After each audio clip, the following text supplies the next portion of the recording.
स्वामी जी प्रणाम। हमारा एक आपसे प्रश्न था कि जब मनुष्य की मृत्यु हो जाती है तो जो आत्मा उनके अंतरात्मा में विद्यमान रहती है तो वो मृत्यु के पश्चात कहाँ विलीन हो जाती है? बहुत अच्छा प्रश्न है आपका। आत्मा जो होती है, देखो, जब इंसान की मौत हो जाती है तो उस आत्मा के साथ एक सूक्ष्म शरीर होता है। सूक्ष्म शरीर क्या होता है?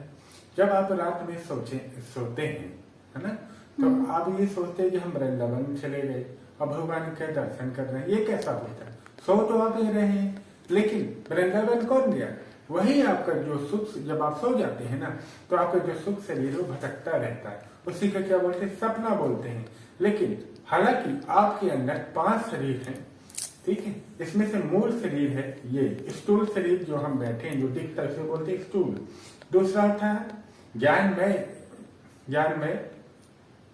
शरीर दूसरा होता है, जिससे हम सोचते हैं, समझते हैं, है ना।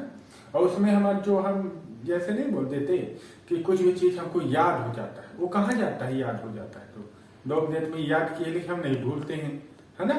तो वो ज्ञानमय शरीर में समा जाता है। तीसरा होता है सूक्ष्म शरीर। जो सूक्ष्म शरीर होता है वही आत्मा के साथ मिलके यमराज के पास जाता है, उसी को मृत्यु कह देते हैं।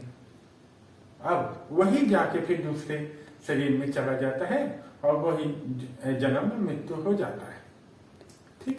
जिस प्रकार से इंसान नए कपड़ों को बदलकर दूसरे कपड़ों को पहन लेता है नए, उसी प्रकार से ये जो आत्मा रूपी है, सूक्ष्म शरीर है, एक शरीर को छोड़कर दूसरे शरीर में चला जाता है, उसी को जन्म मृत्यु कहते हैं। हालांकि आत्मा की मृत्यु नहीं होती, केवल शरीर मरता है। आत्मा तो अमर होती है, अविनाशी होती है। गीता में लिखा है कि आत्मा को न शस्त्र काट सकती है, न अस्त्र काट सकता है, न पानी डुबा सकता है, और न ही जल सुखा सकती है, न अग्नि जला सकती है, ठीक है। इसलिए वो अमर है, अविनाशी है, इसलिए आत्मा अमर रहती है। और वो वही आत्मा सूक्ष्म शरीर के अंदर समाहित होकर वही आगे अपना यात्रा करती है। आगे चलते चलते बोलते हैं कि उस जो जीव होता है, जीव को 9 प्रकार के दुख भोगते ही यमराज के पास ले जाता है, और वो उसके अच्छे या बुरे कर्म का जीव होता लेखा जोखा यमराज बताते हैं, इसी को मृत्यु कहते हैं। उसके बाद वो नया शरीर धारण करता है।